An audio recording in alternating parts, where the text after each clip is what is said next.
Hello everyone, আজকে আমরা আলোচনা করব কিভাবে আপনি আইডিয়াস জেনারেট করবেন এবং এক্সিকিউশনের আগে কিভাবে আপনি আপনার আইডিয়াসগুলোকে ভ্যালিডেট করতে পারবেন।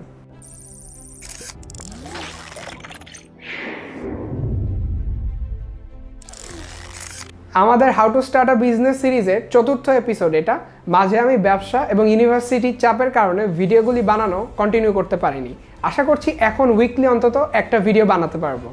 ব্যবসা শুরু করার আগে যে ব্যাপারটা প্রথমে মাথায় আসে সেটা হচ্ছে আমার বিজনেস বা স্টার্ট আপটা আসলে কী নিয়ে হবে, অর্থাৎ আইডিয়া জেনারেশন ফেজ। ব্যবসাকে আগের মতো আর প্রোডাক্ট বা সার্ভিস হিসেবে দেখা হয় না। The main objective of a business is to solve a problem for the customer, অর্থাৎ আপনার ব্যবসা বা সার্ভিসকে কাস্টমারের যে পেইন প্রবলেম আছে সেটা সলভ করতে পারতে হবে। উদাহরণ হিসেবে আপনি যেই গাড়িটা কিনেছেন, এখানে গাড়ি কোম্পানির ব্যবসাটা আসলে ট্রান্সপোর্টেশনের, অর্থাৎ গাড়ির কোম্পানি আপনার যাতায়াতকে আরও কমফোর্টেবল করছে, আপনাকে পাবলিক ট্রান্সপোর্টেশনের জন্য অপেক্ষা করতে হচ্ছে না, আপনি নিজের প্রয়োজন এবং সুবিধা মতো যে কোনো সময় যে কোনো জায়গায় যেতে পারছেন। আপনার আইডিয়াটা এমন হতে হবে যে আপনার ব্যবসাটা, সেটা প্রোডাক্ট বা সার্ভিসের হোক, কাস্টমার একটা প্রবলেম সলভ করতে পারতে হবে। এরপর যে বিষয়টা আসে সেটা হচ্ছে আপনি যে প্রবলেমটা সলভ করবেন ওই ধরনের একটা টার্গেট অডিয়েন্স খুঁজে বের করা, অর্থাৎ আপনি কোন ধরনের বয়স, লোকেশন, কনজিউমার বিহেভিয়ার এবং ইনকাম ব্র্যাকেটের কাস্টমার খুঁজছেন সেই টার্গেট অডিয়েন্সটা খুঁজে বের করা। তারপর আপনাকে ওই অডিয়েন্সের মার্কেট ডিমান্ড এবং মার্কেটে অন্যান্য সাপ্লায়ারদের সম্পর্কে জানতে হবে। জানার পর আপনাকে ইউনিক সেলিং প্রপোজিশন বা ইউএসপি তৈরি করতে হবে। আপনি যে ধরনের ব্যবসায় চুজ করেন না কেন, আপনার ডিরেক্ট এবং ইনডিরেক্ট কিছু কম্পিটিটর থাকবেই। এই ক্ষেত্রে আপনাকে খুঁজে বের করতে হবে যে কোন ধরনের আইডিয়া বা ব্যবসার ক্ষেত্রে আপনার কম্পিটিটর কম হবে এবং আপনি ওই ব্যাপারে ভালো আইডিয়া রাখেন। এখন আপনি যদি এমন কোনো প্রোডাক্ট বা সার্ভিস অফার করেন মার্কেট প্লেসে যেটা অলরেডি অ্যাভেলেবল, সেক্ষেত্রে আপনাকে একটি ইউনিক সেলিং প্রপোজিশন নিয়ে আসতে হবে এবং আপনাকে এনশিওর করতে হবে সেই ইউনিক ব্যাপারটা যাতে আপনি আপনার অডিয়েন্সকে পৌঁছে দিতে পারেন। এই ইউনিক সেলিং প্রপোজিশনের মাধ্যমে আপনি এনশিওর করতে পারবেন যে আপনার কাস্টমাররা আপনার কম্পিটিটরকে চুজ না করে আপনাকেই চুজ করবে। ধরুন আপনি একটি ডিজিটাল মার্কেটিং এজেন্সি খুললেন। এই ক্ষেত্রে আপনার যে কম্পিটিটর ডিজিটাল মার্কেটিং এজেন্সিরা আছে তারা হয়তো কোম্পানিগুলোর সোশ্যাল মিডিয়া ম্যানেজ করে দিচ্ছে। আপনি যদি এই সোশ্যাল মিডিয়া ম্যানেজমেন্টের পাশাপাশি তাদের ওয়েবসাইট মেইনটেনেন্স এবং ওয়েবসাইটের কাজগুলো করে দেন একই মূল্যে, সেই ক্ষেত্রে দেখা যাবে আপনার একটি ইউনিক সেলিং প্রপোজিশন তৈরি হলো এবং এই কারণে আপনার কাছে আপনার যে টার্গেট কাস্টমাররা তারা বারবার আসবে। আরেকটাভাবে আপনি ইউএসপি তৈরি করতে পারেন। অলরেডি মার্কেট প্লেসে যে ব্যবসাগুলো আছে এগুলোর রিভিউ এবং এগুলি সম্পর্কে কাস্টমারদের যে মতামত এগুলি অ্যানালাইসিস করে আপনি তাদের ডিসঅ্যাপয়েন্টমেন্ট এবং তারা আরও কী আশা করছে এটা খুঁজে বের করার মাধ্যমে আপনার ব্যবসার ইউনিক সেলিং পয়েন্টগুলো তৈরি করতে পারেন। এরপর যে বিষয়টা চলে আসে সেটা হচ্ছে অ্যাফোর্ডেবিলিটি। আপনি 18 থেকে 24 বছর বয়সের অডিয়েন্স টার্গেট করে তাদের কাছে 10 লাখ টাকার প্রোডাক্ট খুব একটা বিক্রি করতে পারবেন না। এখন আইডিয়া ভ্যালিডেশন নিয়ে কিছু কথা বলা যাক।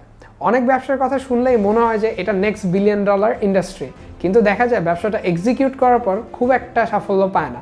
অন্যদিকে অনেক আইডিয়াই আছে যেটা শুনলে মনে হয় যে খুব একটা ভালো করবে না বা খুব একটা ইন্টারেস্টিং মনে হয় না, কিন্তু দিন শেষে দেখা যায় সেগুলো বেশ ভালোই করছে। আপনাদেরকে উদাহরণ হিসেবে একটা অদ্ভুত ব্যবসার সাথে পরিচয় করিয়ে দিতে চাই।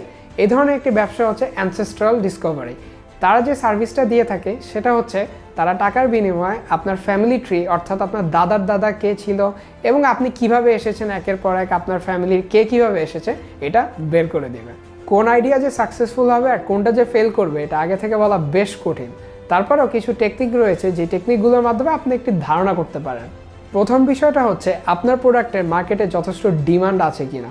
যদি আপনি এমন কোনো আইডিয়া চুজ করে থাকেন যেখানে আপনার আইডিয়ার রিলেটেড অনেকগুলি ব্যবসার মার্কেটে এক্সিস্ট করছে, তাহলে তাদেরকে নিয়ে রিসার্চ করা বেশ ভালো আইডিয়া। এছাড়াও অবশ্যই দুইটা বিষয় খেয়াল রাখবেন, একটা হচ্ছে প্রফিট মার্জিন নিয়ে অ্যানালাইসিস করা এবং তার পাশাপাশি ইন্ডাস্ট্রিটা ফিউচারে কেমন করতে পারে। যেমন একসময় টেলিফোন ইন্ডাস্ট্রি খুবই ভালো করলেও 2021 সালে এসে আপনি যদি একটি টেলিফোনের ব্যবসা দেন, খুবই হাই চান্সেস যে আপনার ব্যবসা ফেল করবে। অন্যদিকে আপনি যদি একবারেই একটা ইউনিক প্রোডাক্ট বা সার্ভিস মার্কেটে নিয়ে আসেন, সেক্ষেত্রে মার্কেট ডিমান্ডটা বোঝা বেশ কষ্টকর। আরেকটা ব্যাপারে আপনাকে ফোকাস করতে হবে সেটা হচ্ছে মার্কেটের এন্ট্রি ব্যারিয়ারটা কেমন। যেমন আজকে আমি টাউন হলে স্ট্রিট বার্গার খেতে গিয়েছিলাম, তো আমার মনে আছে রাফলি 1.5 বছর আগে সেখানে শুধু 2টাই বার্গার স্ট্যান্ড ছিল। আজকে আমি গিয়ে দেখি এখানে টোটাল 8টা বার্গার স্ট্যান্ড রয়েছে। সো বেসিকলি এন্ট্রি ব্যারিয়ারটা কম হওয়ার কারণে এবং যথেষ্ট ডিমান্ড থাকার কারণে আজকে সেই 2টা বার্গার স্ট্যান্ড এখন 8টা হয়ে গিয়েছে। লো এন্ট্রি ব্যারিয়ারের ব্যবসাতে না ঢুকাই ভালো, কারণ আস্তে আস্তে প্রফিট মার্জিন কাট হতে থাকে এবং একটা সময় বিজনেসটা কন্টিনিউ করা আর পসিবল হয় না। ফাইনালি যে ব্যাপারটা আপনাকে মনে রাখতে হবে যে কোনো আইডিয়া এক্সিকিউশন ছাড়া আসলে কোনো মূল্য নেই। আপনি আজকে যে আইডিয়াটা এক্সিকিউট করলেন না, দেখা যাচ্ছে অন্য একজন হয়তো সেটা এক্সিকিউট করবে।